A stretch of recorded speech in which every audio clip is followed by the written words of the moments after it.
Conste que no le pagué nada. Anhelo realmente que hayan disfrutado de este banquete espiritual que hemos tenido.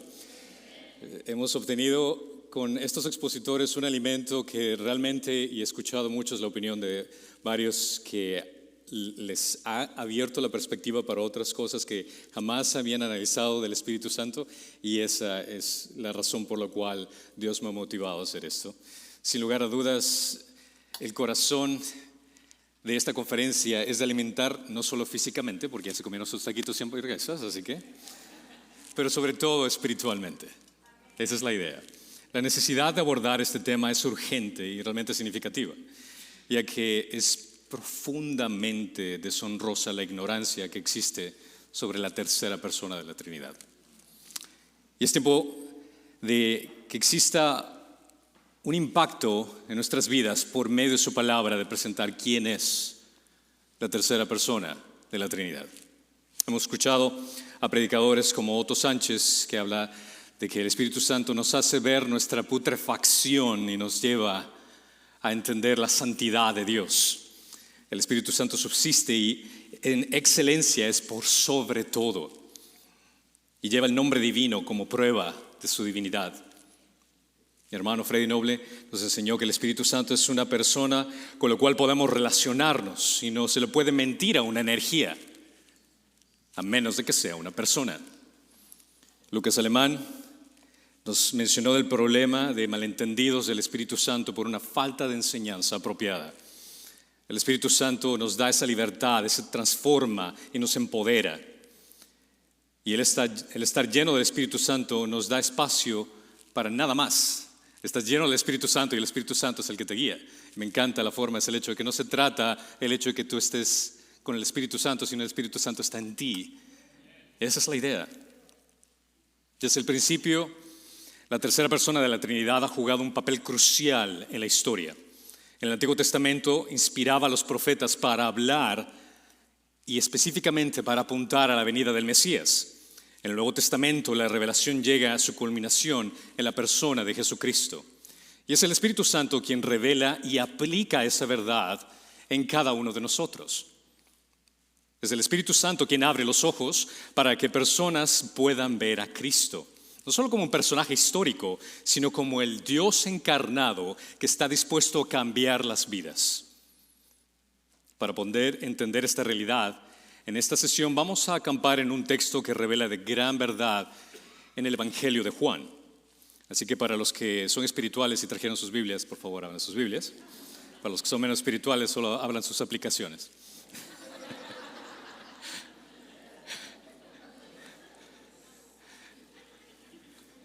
Este Evangelio fue escrito por el apóstol Juan y vale la pena dar un entendimiento en conjunto de qué se trata el Evangelio de Juan.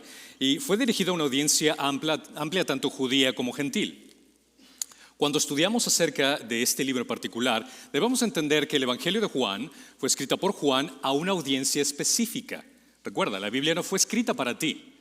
Juan fue específicamente inspirado por el Espíritu Santo a escribir a estos tanto judíos como gentiles que vivían en el primer siglo en un entorno hostil de persecución y dudas sobre la identidad de Jesús.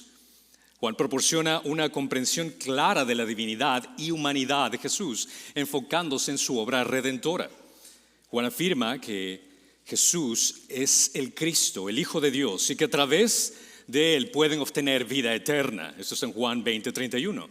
Y destaca la importancia del testimonio de Jesús y su relación con el Padre y la obra del Espíritu Santo.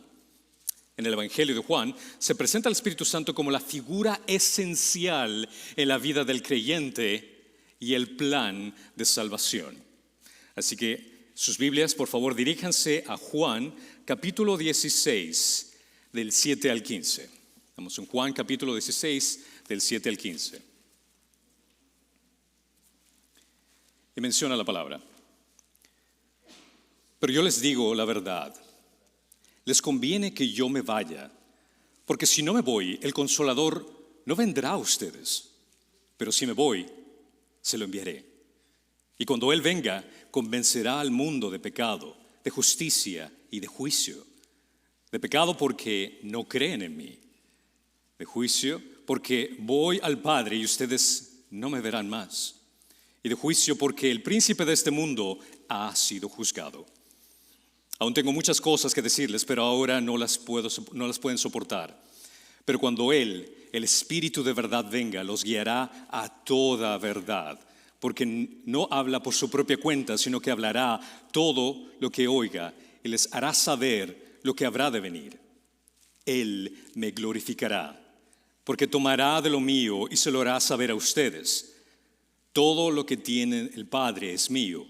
Por eso dije que Él tomará de lo mío y se lo hará saber a ustedes. Oremos. Dios Padre Todopoderoso, fuente de toda sabiduría y verdad, te damos gracias por habernos reunido en este día. Gracias porque tú hiciste esa conferencia, Señor. Te pedimos que ilumines nuestras mentes y corazones mientras escuchamos tu palabra. Que nuestras vidas sean transformadas y nuestras mentes sean abiertas para comprender la profundidad de tu verdad. Señor Jesucristo, Hijo unigénito del Padre, te damos gracias por tu sacrificio redentor y por la revelación plena de la voluntad del Padre a través de tu vida, muerte y resurrección. Que la palabra de fe que tú mismo enseñaste esté en nuestros corazones y que al meditar en ella, Señor, seamos confrontados y conformados, Señor, a tu imagen. Espíritu Santo, Consolador y Maestro, pedimos que tú nos aclares y nos capacites mientras se lee la Escritura y se proclama la palabra. Que todas las palabras y pensamientos que no provienen de ti, Señor, se desvanezcan. Y que solo la voz de la verdad y la gracia sean escuchadas en medio de nosotros. Que nuestras mentes sean sensibles a tu guía y que nuestro corazón responda con obediencia y fe. Y el pueblo de Dios dice, amén. A lo largo del capítulo 16 en el Evangelio de Juan, encontrarás que Jesús estaba preparando a sus discípulos para la venida del Espíritu Santo, subrayando la revelación de Dios en Cristo y continuación de la revelación por medio del Espíritu Santo. En el versículo 7 vemos cómo Jesús da una noticia a sus discípulos que era bastante difícil de asimilar para ellos. Y Él les dice acerca de su partida, pero les dice que es conveniente de que Él se vaya.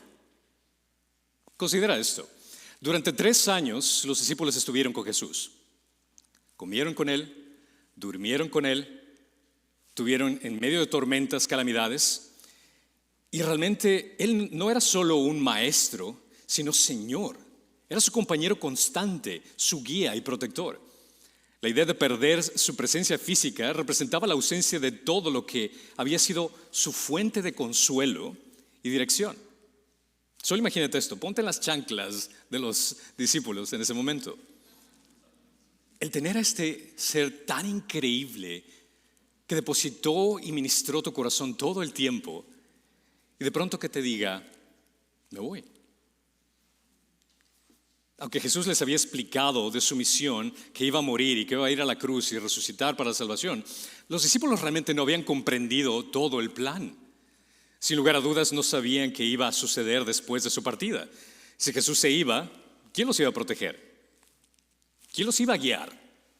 ¿Quién les iba a enseñar? La incertidumbre sobre el futuro los llenaba de esa inseguridad. Habían dependido de Jesús para todo y ahora tenían que enfrentar situaciones solos en un mundo hostil. Después de haber dejado todo, haber dejado familia, trabajo, estatus, siguen a este hombre que después reconocieron que no solo era un simple hombre, no era simplemente un maestro más, sino que era el Dios mismo encarnado. Y al escuchar las palabras de que me voy, obviamente a cualquiera le parte el alma escuchar esto. Ellos habían experimentado una profunda conexión con Jesús y ahora al escuchar que Él se iría, temían que se quedarían huérfanos espiritualmente. La partida de Jesús habría sido un concepto desafiante para los discípulos. La idea de que Jesús debía irse para que algo mejor sucediera sería algo que estaría fuera de su comprensión. ¿Cómo que hay algo mejor que tú?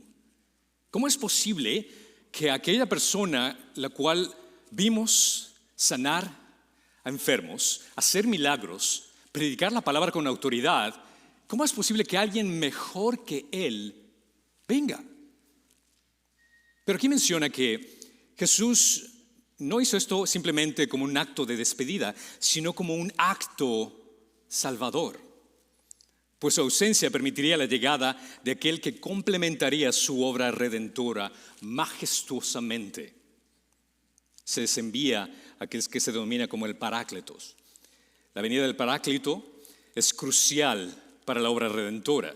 La palabra se define como consolador, ayudante, abogado, intercesor, consejero para los creyentes. Consolador porque acompaña a los creyentes brindándoles consuelo y fortaleza en tiempos de tribulación y persecución. Y esto era exactamente lo que la audiencia de Juan necesitaba. Jesús les promete a sus discípulos que aunque Él se iría, enviaría a aquel que los consolaría y les daría paz. Aquel abogado que intercedería a favor de ellos en juicio o conflicto, ayudándoles a presentar sus oraciones conforme a su voluntad ante el Padre. Un ayudante para fortalecerlos y capacitarlos para vivir de acuerdo con la voluntad de Dios. A un consejero que les daría sabiduría, guiándoles en decisiones, recibiendo dirección para seguir el camino de la justicia y de la paz. Esta llegada de este consolador o Paracleto es una transición del ministerio visible de Jesús al ministerio invisible y universal del Espíritu Santo. La partida de Jesús no fue un abandono para los discípulos, sino una preparación para una obra mucho más grande que ellos no tenían idea del impacto que causaría. El Espíritu Santo no solo los consolaría, sino que los empoderaría para la misión de la iglesia. La implicación es que la llegada del Espíritu Santo sería más accesible y operativa que la presencia física de Jesús, lo cual se ve como un avance en el plan de salvación de Dios. Jesús en su cuerpo físico tenía limitaciones, pero el Espíritu Santo tenía un alcance universal. La presencia de Jesús en la tierra no era el punto final del plan de salvación. La encarnación, la muerte, la resurrección de Jesús pasarían desapercibidos si no fuera por el testimonio del Espíritu Santo.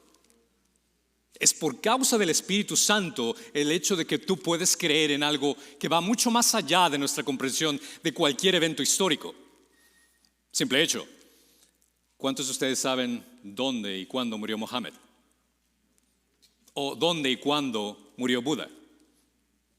Es completamente irrelevante, porque ni la vida de estos individuos ni su muerte pueden causar un efecto en la tuya, a menos de que un individuo en un lugar recóndito, viniendo de un pueblo prácticamente rechazado, sea exaltado por ser el mismo Dios.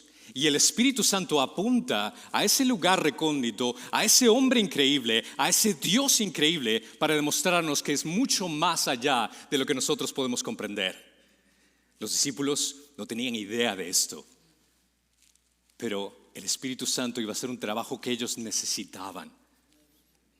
Su partida es un acto de gracia divina. La venida del Espíritu Santo es un regalo que permite que el ministerio de Jesús se extienda por toda la humanidad. El Espíritu es el que toma la batuta de la misión redentora de la Trinidad. Considera esto: Dios envió al Hijo. El Hijo dio su vida voluntariamente para redimirnos de nuestros pecados. Pero el trabajo no culmina ahí. El Espíritu Santo es el que viene y revela y aclara y nos provee esta verdad para que podamos comprender esta hermosa realidad. Es por eso que la Trinidad está junta para salvarnos. Es por eso que bautizamos en el nombre del Padre y del Hijo y del Espíritu Santo, porque son los tres miembros de la Trinidad, las tres personas de la Trinidad, los que nos han salvado. Jesús no pudo haber hecho esto solo, desconectado de las otras dos personas. Los tres están en conjunto, siendo uno, viendo el beneficio de la humanidad, pero sobre todo exaltando la gloria del Dios Todopoderoso, que muestra su gracia y misericordia a una humanidad tan caída, tan perversa, tan malévola como tú y como yo. Considera esto, no importa cuántos padres de la iglesia, no importa cuántos reformadores, no importa cuántos pastores o líderes salgan de seminarios, escuelas bíblicas, si Jesús no hubiera enviado al Espíritu Santo, todo su trabajo solo sería una anécdota historial en un lugar recóndito. De la misma manera, una iglesia no es exitosa porque tiene un predicador elocuente o porque tiene los mejores programas para capacitar. Lo que realmente hace que una iglesia sea exitosa es única y exclusivamente el trabajo del Espíritu Santo dentro de esa iglesia. En la vida de cada una de las personas. Porque es el Espíritu Santo quien revela a Cristo. Es el Espíritu Santo que nos hace caer en cuenta de lo majestuoso y grandioso y glorioso que es nuestro Salvador. Y Jesús va mucho más allá a explicar a los discípulos del propósito de la convicción. Cuando Él dice, cuando Él venga, convencerá al mundo del pecado. El Espíritu Santo tiene una tarea judicial sumamente importante que Jesús explica en 3 categorías. Él viene como un fiscal en un juicio divino a convencer al mundo inconsciente de una realidad muy importante. Primero, de su pecado. El ser humano por naturaleza es pecador. No reconoce su deplorable condición con el pecado. Y es común ver a la gente alrededor que cuando se trata de explicar la palabra de Dios y compararlo en su condición pecaminosa con el Dios Santo, que no entiende su decadencia en el pecado. Es como tratar de decirle a un pez, hey, ¿sabes qué? Estás mojado. De la misma forma, el tratar de convencernos a nosotros de que somos pecadores, la única forma en que nosotros podemos darnos cuenta de lo mal que estamos es única y exclusivamente cuando el Espíritu Santo nos revela nuestra realidad interna en contraste del Dios Santo. No comprender la gravedad de su decadencia ni sentir la necesidad de cambiar, esto es algo que es natural en nosotros. Nuestra conciencia no funciona correctamente por sí sola porque el pecado ha oscurecido nuestra mente y nuestro corazón. Juan 3:19 menciona, y este es el juicio, que la luz vino al mundo y los hombres amaron más, ¿qué cosa? Las tinieblas. Más que la luz, pues sus acciones eran malas. Nosotros bebemos iniquidad como que si fuera agua. Y no nos damos cuenta de eso. Humanamente es imposible el odiar algo que por naturaleza amamos. Ni el esfuerzo humano, ni la mejor predicación, ni siquiera el leer la Biblia todos los días puede causar el hecho de que te des cuenta de tu decadencia pecaminosa, a menos que el Espíritu Santo te haga caer en cuenta de esto. En el libro que ustedes tienen en sus bolsas de regalo, que habla del Espíritu Santo, hay una cita fabulosa de E.W. Pink que menciona: el hombre caído carece del más mínimo grado de disposición o principios correctos de los que puedan proceder los santos ejercicios. Está completamente bajo una disposición contraria. No hay en él ningún ejercicio recto del corazón, pero cada movimiento de su voluntad es corrupto y pecaminoso. Si este no fuera el caso, no habría la necesidad de que él naciera de nuevo y fuera hecho una nueva criatura. Si el pecado no fuera totalmente corrupto, se sometería a Cristo sin ninguna operación sobrenatural del Espíritu. Pero el hombre caído está tan completamente hundido en la corrupción que no tiene el más mínimo deseo real por Dios, sino que está lleno de enemistad contra Él. Por lo tanto, la Escritura afirma que está muerto en delitos y pecados. Esa es nuestra realidad. Mucha gente piensa que convertirse a Cristo es simplemente tomar una decisión intelectual, decir, yo creo que soy un pecador, Dios me ama, Cristo murió por mí y lo acepto como mi Señor y Salvador personal. Ahora, si la salvación dependiera de nuestra capacidad intelectual, no se necesitaría la obra del Espíritu Santo. Bastaría con un acto de voluntad e interés propio para evitar el castigo. Pero la Biblia enseña otra realidad sobre los seres humanos. Nuestra mente está en enemistad con Dios. Nosotros buscamos a Dios de la misma forma que un criminal busca a un policía. Nadie busca a Dios por sí mismo, Romanos 3:11. El corazón humano está inclinado a hacer el mal, Eclesiastés 8:11. Cuando Dios ofrece su gracia, las personas la rechazan, Lucas 14:18. Sin una intervención divina, nuestra naturaleza es odiar a Dios, Juan 15:23-25. Ahora, aquellos que tienen un conocimiento superficial y distorsionado de Dios van a decir, no, yo no odio a Dios. ¿Cómo voy a odiar a un Dios que es amor? ¿Cómo voy a odiar a un Dios que acepta a todos por igual? ¿Cómo voy a odiar a un Dios que realmente se carga de impartir su amor sin importar cómo se sienta la gente? Ahora, por supuesto, nadie siente un odio con un Dios así. Pero háblales acerca del verdadero carácter de Dios, que aborrece todo los que hacen iniquidad. Salmo 5:5. Que es absolutamente justo e infinitamente santo, que es un soberano en autoridad absoluta y que de quien tiene misericordia al que quiere y endurece al que no. Romanos 9:18. Al escuchar esto, la hostilidad contra ese Dios va a ejercerse. Porque la naturaleza humana caída rechaza la verdad del Dios santo y soberano. Y siempre me encanta recalcar esto. Considera, las noticias más terribles que puedes escuchar en toda tu vida es esta: Dios es santo. Muchos de ustedes piensan, pero ¿qué de terrible tiene eso? Lo terrible de eso es que ni tú ni yo somos santos. Somos detestables en nuestra naturaleza pecaminosa y no podemos asociarnos con un Dios santo y perfecto. Es imposible.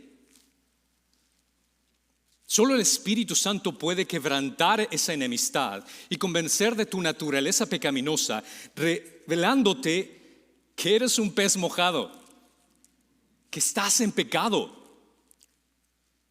Considera que eres un miserable pecador. Y por cierto, yo estoy en primero de la fila. No es por echarte la culpa a ti, sino que yo también reconozco a quienes son igual que yo. Todos somos pecadores. Esto significa que sin la intervención del Espíritu Santo, nadie comprendería la gravedad de su pecaminosidad, ni su rebelión, ni su egoísmo. Nosotros amamos el pecado porque este pecado domina nuestro corazón. El Espíritu Santo debe transformar el corazón del pecador, dándole un nuevo deseo de someterse a Dios y amarlo. Es por eso que Jesús dijo en Juan 6:44, nadie puede venir a mí si no lo trae el Padre que me envió, y yo lo resucitaré al día final. ¿Quién puede ir a Dios? Nadie, si es que no es el Padre que va y lo apunta a Cristo.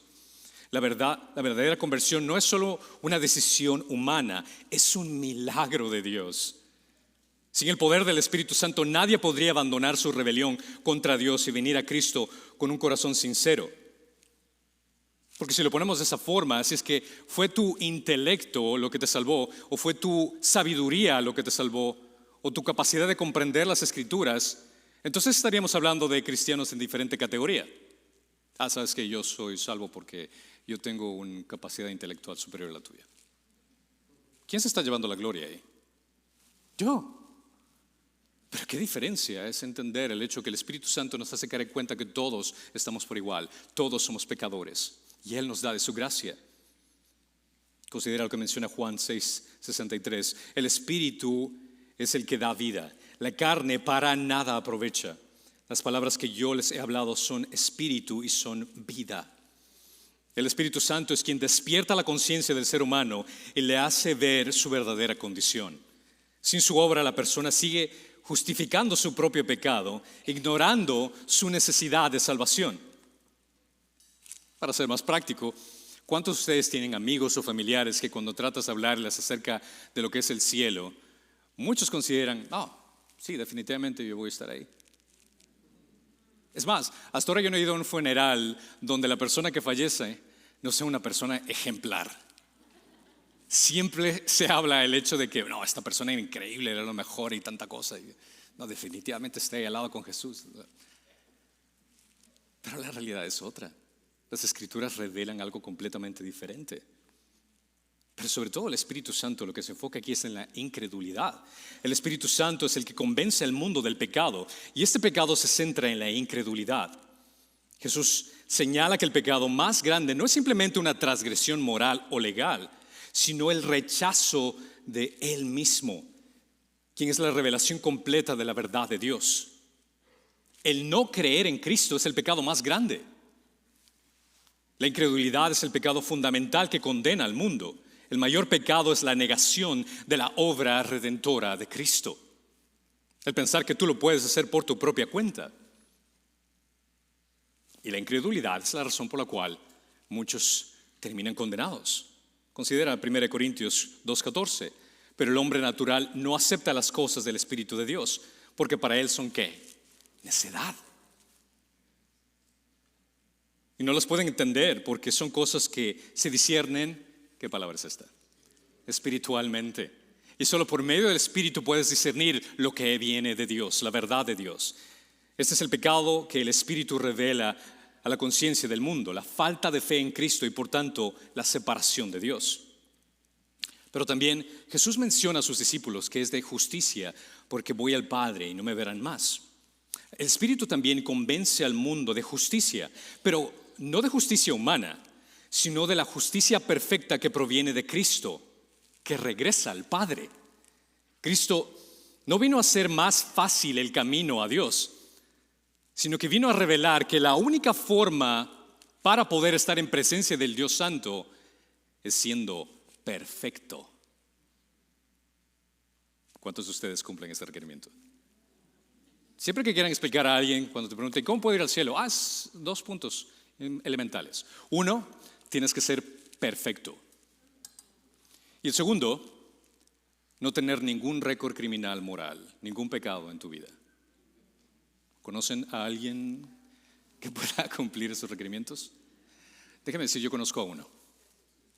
Jesucristo. Jesucristo es aquel que es perfecto. Jesucristo es aquel que no cometió ningún pecado. Y lo hermoso de esto es que el Espíritu Santo nos hace caer en cuenta que la única forma en que nosotros podemos ser perfectos es que si nos entrega esa perfección imputada, esa perfección acreditada a nosotros que es de Jesús. Y esta es la transacción divina. Como mencionó Otto, lo único que realmente nosotros contribuimos para nuestra salvación son nuestros pecados. Eso es todo.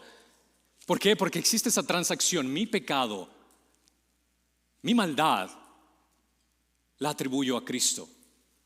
Y en intercambio, Él me da su justicia perfecta. Yo le acredito quién soy yo, un miserable pecador que no se merece más que la ira de Dios. Y confío que en esa cruz Él recibió el castigo por mis pecados. Y en intercambio, Él me dio el regalo más grandioso que pudo haber recibido en este mundo.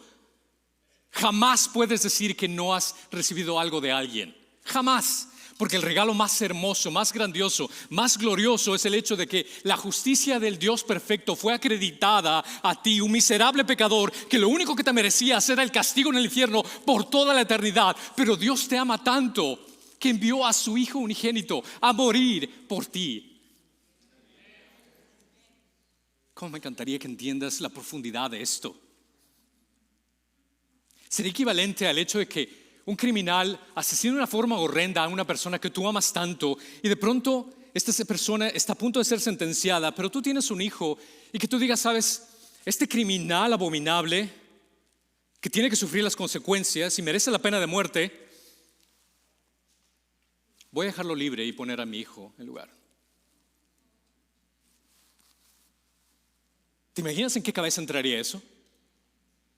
Pero déjame decirte que ese criminal abominable, despreciable, eres tú.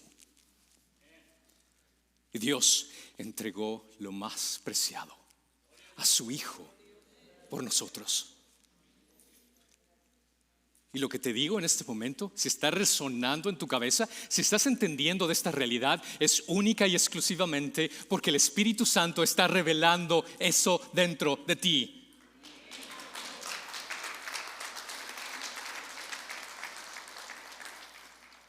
Cristo no suavizó las demandas de Dios, sino que las confirmó.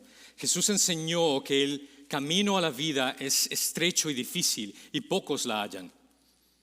El Espíritu Santo nos convence de la justicia de Cristo. Y esta no es solo una declaración legal, sino una vida de santidad y obediencia perfecta a Dios. Algo que es inalcanzable para nosotros. El Espíritu Santo nos muestra que solo Cristo ha cumplido la justicia perfecta que Dios exige y que sin Él estamos condenados. Necesitamos de su justicia, necesitamos de su perfección. El Espíritu Santo trae esa convicción de que solo en Cristo encuentras la verdadera justicia.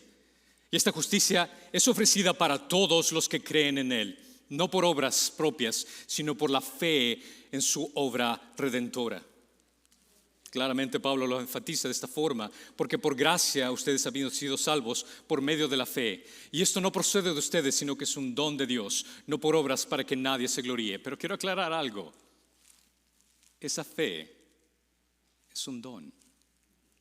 El hecho de que puedas creer en Jesús, esa fe que te hace salvo, es un don. Dios te regala la fe para que puedas creer en Cristo. El Espíritu Santo apunta a Cristo y que en Él puedes obtener esa salvación. No se trata de ti, se trata de Él. Todo el honor y la gloria se merece Cristo, no nosotros. Y Jesús aclara también el juicio que proviene al príncipe de este mundo. El juicio se refiere principalmente a la derrota de Satanás, el príncipe de este mundo, quien ya ha sido juzgado. Aunque Satanás sigue activo, su derrota fue asegurada a través de la cruz de Cristo. Este juicio ya ha sido dictado, pero su ejecución final se llevará a cabo en los últimos tiempos. Satanás juega un papel en mantener al hombre ciego a la verdad. La incredulidad no es solo una falta de información, sino una ceguera espiritual que requiere un milagro para remover. Pablo menciona esto en 2 Corintios 4:3.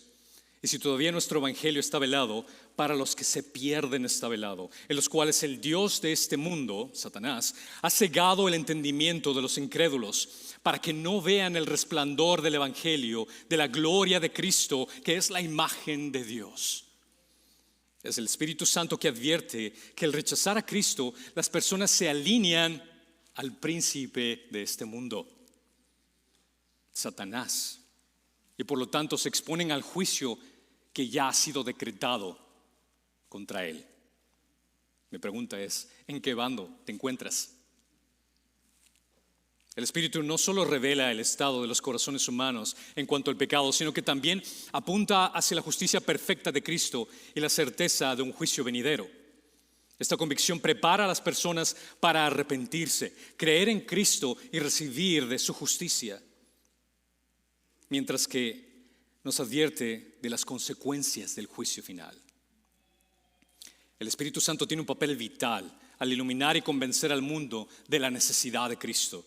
Su obra es un acto de misericordia que no solo apunta a la condenación, sino que también ofrece esperanza para mostrar la justicia que podemos encontrar en Cristo y la victoria definitiva que Él nos otorga. Él es nuestro representante y solo en Él confiamos. Es por eso que el Espíritu Santo confronta nuestra miserable pecaminosidad a la luz de la gloriosa redención que Cristo nos ofrece. Ese es el maravilloso y hermoso trabajo del Espíritu Santo. Te hace caer en cuenta de quién eres y quién es Él. Y ese contraste que tienes al rendirte a Él. Jesús les dice a sus discípulos que el Espíritu Santo puede guiarlos a la verdad. Cuando menciona que tenía muchas cosas por decirle, aquí podemos observar una limitación temporal y espiritual en los discípulos en el momento que Jesús está hablando con ellos. Jesús tenía más verdades que compartir, pero los discípulos no estaban preparados para comprenderlas plenamente, hasta que el Espíritu Santo viniera y les revelara estas cosas a su debido tiempo. Podemos ver otro gran beneficio, es el hecho que Él les ayudaba a entender lo que Jesús estaba enseñando. Esa obra del Espíritu Santo no es solo de consuelo, sino también de una guía hacia toda la verdad. los discípulos y por ende los futuros creyentes, donde te encuentras tú aquí también, fue revelada progresivamente. J.L. Packer lo pone de esta forma: la verdad no es algo que pueda consumirse de una sola vez, sino que nos da poco a poco a medida que maduramos. Y esto es razonable de entender para aquellos que somos papás. Cuando tratamos de enseñar algo a nuestros hijos, les damos a la medida que ellos van entendiendo. Y a medida que van madurando, se les da más. De la misma forma con nosotros. Cuando una persona va conociendo de la palabra de Dios, cuando una persona ha nacido nuevamente, poco a poco se da leche, pero después, más adelante, ya se le da un alimento más sólido. Pero es trágico también ver cristianos en pañales. Y es lamentable, porque he visto y sido testigo de cristianos que han estado yendo a la iglesia por 10, 15 años y están en las mismas condiciones espirituales. Son salvos gracias a la obra redentora de Cristo, sí, amén, aleluya, gloria a Dios. Pero lamentablemente se quedaron estancados en una posición de estancamiento espiritual. El Espíritu Santo es el gran maestro que hace que lo incomprensible se vuelva claro. Solo en Él se puede llevar nuestra comprensión de Cristo de lo superficial a lo más profundo. Dios no nos exige que comprendamos todo de inmediato, sino que en su paciencia nos guía poco a poco a la verdad. Esta revelación divina no depende de nuestra capacidad inmediata de comprensión, sino de la obra paciente del Espíritu Santo en nuestras vidas. 1 Juan 2:27. En cuanto ustedes, la unción que recibieron de Él permanece en ustedes, y no tienen necesidad de que nadie les enseñe. Pero así como su unción les enseña acerca de todas las cosas y es verdadera y no mentira, y así como les ha enseñado, ustedes permanecen en Él. Es el Espíritu Santo el que te guía. Y es por eso que cada vez que leas las Escrituras, y esto es algo que hago en mis estudios bíblicos los miércoles, que leemos las Escrituras, pero apenas alguien va a leer las Escrituras y está a punto de leer las Escrituras, yo siempre los detengo y les digo, ¿no te falta algo? Tengo que pedir ayuda al autor, que me ayude a profundizar en su palabra. Pídele ayuda al autor para que te haga crecer, para que te haga entender su verdad. Él te ilumina en las Escrituras y lleva a los creyentes una comprensión más profunda de la obra redentora de Cristo, que se desarrolla a lo largo del Nuevo Testamento y a lo largo de la historia de la iglesia y en el transcurso de nuestras vidas. Y habla Jesús de que no hablará por su propia cuenta, sino que le hablará todo lo que oiga. El Espíritu Santo actúa en unidad dentro de la Trinidad, donde el Padre y el Hijo y el Espíritu cooperan para que los creyentes lleguen a conocer plenamente de la salvación. La frase hablará todo lo que oiga subraya la unidad perfecta de la Trinidad. El Espíritu Santo no habla por su propia cuenta, existe una conexión entre los tres. Él no tiene un mensaje único, propio o independiente. Su misión es de dar a conocer la revelación completa de Dios. En Dios Hijo, inicialmente revelando a los discípulos las enseñanzas de Jesús, todo lo que había dicho y hecho, y guiarlos hacia toda la verdad que ha sido revelada por el Padre a través del Hijo. Jesús, como la palabra de Dios hecha carne, es el medio a través del cual el Padre revela su voluntad, y el Espíritu, en su rol de consolador y guía, transmitió esa verdad completa a los discípulos, transmitió esa realidad completa a la iglesia, transmitió esa realidad completa en la historia. Y es por eso que puedes entender su palabra, gracias al Espíritu Santo. Con Dios Padre, el Espíritu Santo menciona que no actúa independientemente fuera de comunión con Dios Padre, sino que está totalmente en armonía con Él, con el Padre y con el Hijo para el plan de salvación. El Padre es quien planea la salvación, el Hijo es el que la hizo posible por su vida, muerte y resurrección, y es el Espíritu Santo quien aplica esa salvación en nuestros corazones. La hermosa Trinidad trabajando junta, porque de tal manera amó Dios Padre al mundo, que envió a su Hijo unigénito para que todo aquel que cree en Él, y aquí pongo una pausa, ¿cómo pueden creer en Él? Por medio del Espíritu Santo. Y no se pierdan y tengan vida eterna. Él les hará saber todas las cosas que han de venir. Esto es un proceso de revelación progresiva. Los discípulos no podían comprender toda la verdad en ese momento, pero el Espíritu los guiaría a ella conforme estuvieran preparados para recibirla. Esto también implica la futura enseñanza de los apóstoles, quienes bajo la dirección del Espíritu Santo guiará a la iglesia a una comprensión más completa durante la historia. En el Espíritu, la iglesia tiene acceso directo a la verdad revelada exclusivamente ¿en dónde? ¿En nuestras emociones? No. ¿En nuestras experiencias? No. En su palabra. Su palabra es suficiente. Su palabra es la que nos guía y es por medio de su palabra en que nosotros podemos discernir qué es una falsedad, qué es una mera actuación, un tratar de asombrar a alguien con eventos como para apantallar, pero es únicamente por medio del Espíritu que nos transforma y nos conforma a la imagen de Cristo. Y por último, vemos la función del Espíritu Santo, que es de glorificar a Cristo. En el contexto cultural y religioso judío, la gloria de Dios era un tema central relacionado con la manifestación de su presencia divina. Sin embargo, el Espíritu Santo no glorifica a Cristo de manera visible o externa. Lo hace revelando la verdad de la obra de Cristo internamente en los corazones del creyente. La gloria de Cristo no se refiere únicamente a la manifestación de su poder, sino también a la revelación de su sacrificio, muerte, resurrección y la obra redentora definitiva. Muchas veces se he topado con alguien, incluso esa fue mi experiencia, yo haber leído la Biblia, me parecía interesante, pero solo llegó hasta interesante.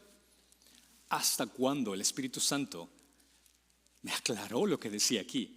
Y lo que antes consideraba una información interesante se transformó en una información relevante que da sentido a mi vida. Él tomará lo mío y se lo hará saber a ustedes. La encarnación, crucifixión, resurrección y ascensión fueron eventos que prepararon los eventos de Pentecostés. Sin la venida del Espíritu Santo, todo el trabajo culminado por Cristo hubiera sido en vano. Ahora, esto suena un poco hereje, pero considera esto. Sin la obra del Espíritu Santo, tú no entenderías lo que Jesús hizo. Es gracias a que el Espíritu Santo apunta al trabajo del Hijo, porque fue enviado del Padre, que la Trinidad trabaja en conjunto. El Espíritu toma lo que es de Cristo, revelando la plenitud de la nueva alianza.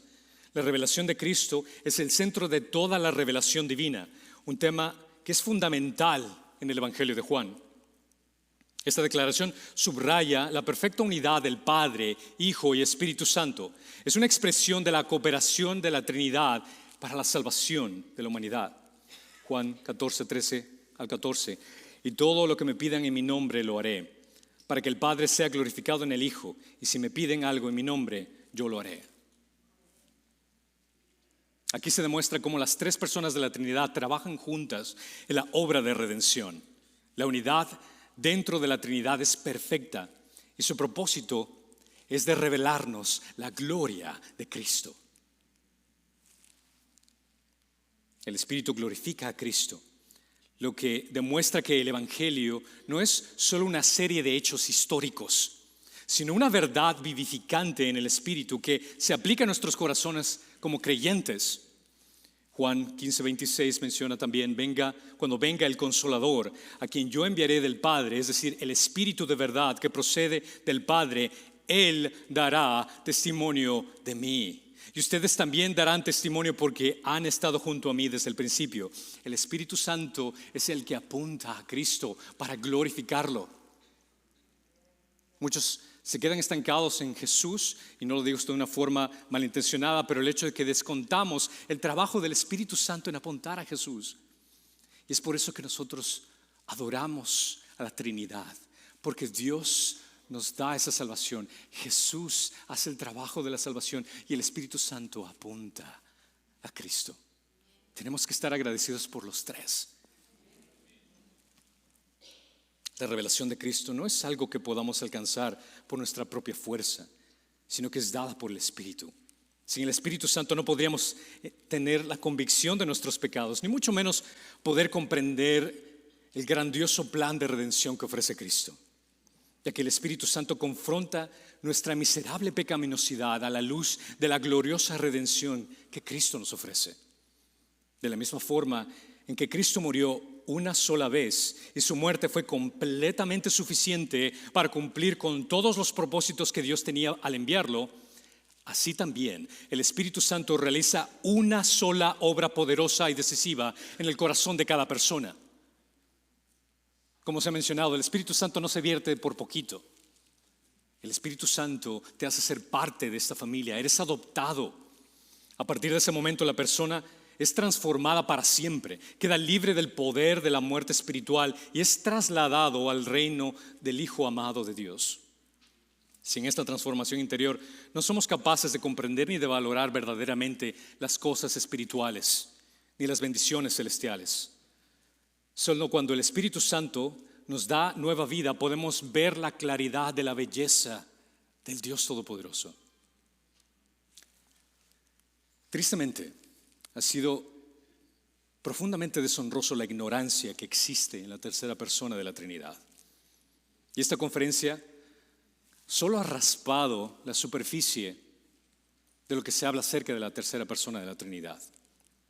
Considera que hay muchísimas formas de describir al Espíritu Santo y tomaría muchísimas conferencias solo para tratar el tema del Espíritu Santo, de quién es Él.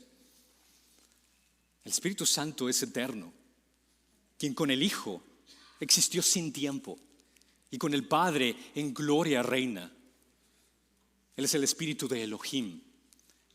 Él es el agente creador y vitalizador que participó en la formación del universo, dando vida a los seres humanos mediante su aliento divino.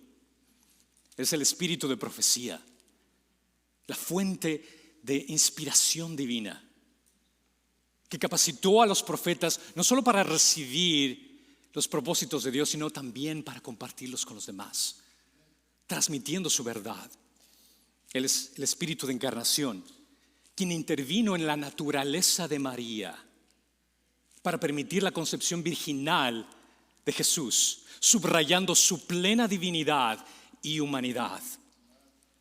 Él es el Espíritu de Dios que descendió sobre su Hijo amado en las aguas del Jordán para sellar su obra, su senda y su llamado. Él es el Espíritu del Señor que ungió a Cristo para proclamar las buenas nuevas a los quebrantados y dar libertad a los cautivos. Él es el Espíritu Santo quien con poder fortaleció a Jesús en el desierto y le dio una victoria rotunda sobre el enemigo. Él es el buen Espíritu que llenó al Mesías de compasión, moviéndolo a sanar al débil y a proclamar el reino de Dios. Él es el Espíritu de sabiduría, quien otorgó palabras al Maestro, llenándolo de gracia y verdad, y en parábolas reveló el reino de los cielos. Él es el Espíritu del temor de Yahweh, que llenó a Jesucristo de reverencia y en su obediencia lo sostuvo para desplegar su santidad. Él es el Espíritu del Padre, que en el jardín de Getsemaní vigorizó a Jesús en medio de su clamor, de su llanto, de su sudor de sangre, cuando la copa de la ira tomó por ti y por mí. Él es el Espíritu de santidad, quien guardó al Hijo sin culpa o mancha, llevándolo a la cruz siendo perfecto para santificarnos con su justicia. Él es el Espíritu de gracia, quien en la cruz junto con Cristo obraba y nos muestra de su amor inmenso y nos cubre de esperanza. Él es el Espíritu de vida que resucitó a Jesús de la muerte, trayéndole gloria a su cuerpo santo, mientras que la muerte creyó haber vencido, mas con poder la puerta de la tumba removió para demostrar que estaba vacía. Él es el Espíritu de gloria que exaltó al Mesías, coronándolo, exaltándolo al más alto de los tronos, y de su victoria nos otorga. Él es el Espíritu de Jehová, quien con el Hijo son uno y santo, quien en Pentecostés nos fue dado. Y Él formó la iglesia para darnos a conocer a Cristo. Él es el Espíritu de Cristo, quien habita en quienes son de Él. El que nos une con su santo amor y nos guía en victoria fiel. Él es el Espíritu de verdad, quien revela a Cristo en un mundo oscuro, en tinieblas, y testifica que Él es la verdadera luz y que su reino jamás culminará.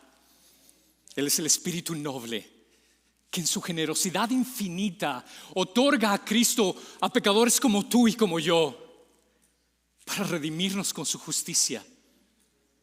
Él es el Señor del Espíritu, quien forma a su iglesia, transformándonos de gloria en gloria, conformándonos a la imagen de Cristo. Él es el Consolador fiel, quien revela y aclara las enseñanzas de Jesús, guiando a los creyentes a la verdad, proporcionando con consuelo y fortaleza en tiempos de debilidad. Y Él es el Espíritu de revelación, quien nos muestra a aquel que ha vencido sobre la muerte. El Hijo del Hombre, que tiene ojos como llamas de fuego y su voz como sonido de trueno. Él es aquel que de su boca sale una espada de doble filo y que su rostro es más brillante que el sol. Él es el Cordero inmolado, digno de abrir el rollo, de romper los 7 sellos. Él es el león vencedor de la tribu de Judá. Él es el que es fiel y verdadero, el que viene montado en gloria, en un caballo blanco, listo para tomar posesión de cada centímetro cuadrado de este universo que le pertenece, al que merece la alabanza, el honor, la gloria y el poder, por los siglos de los siglos y los siglos de los siglos, y por siempre y para siempre. Y el pueblo de Dios dice: amén. Espíritu Santo, te damos gracias por tu obra en nuestras vidas. Gracias por no dejarnos en la oscuridad de nuestra miserable pecaminosidad, sino por confrontarnos con tu luz y revelarnos la gravedad de nuestros pecados. En tu misericordia nos haces ver la verdad acerca de nosotros mismos, llamándonos al arrepentimiento, para que podamos experimentar la plenitud de la gracia que nos ofrece Cristo. Te alabamos por mostrarnos que a pesar de nuestra maldad y rebeldía, no somos abandonados. En tu bondad nos conduces a la cruz, donde encontramos la gloriosa redención que solo en Cristo es posible. Nos confrontas, pero también nos ofreces consuelo y esperanza al llevarnos a los pies del Salvador, donde hallamos perdón, paz y restauración. Gracias, Espíritu Santo, porque recordamos que nuestra salvación no depende de nuestras obras, sino de la obra perfecta de Jesucristo. Gracias por capacitarnos para vivir en la libertad que Cristo nos ha dado, transformando nuestro corazón y renovando nuestra mente. Te damos gracias por tu presencia constante, por tu poder que nos habilita a caminar en la luz de la verdad y la santidad, y por tu fiel obra de santificación en nosotros. Hoy rendimos nuestras vidas ante ti, sabiendo que todo lo bueno que somos y podemos llegar a ser es fruto de tu obra en nosotros. Gracias, Espíritu Santo, por tu amor, tu corrección y tu infinita gracia, en el nombre que es sobre todo nombre, en Cristo Jesús nuestro Salvador. Amén.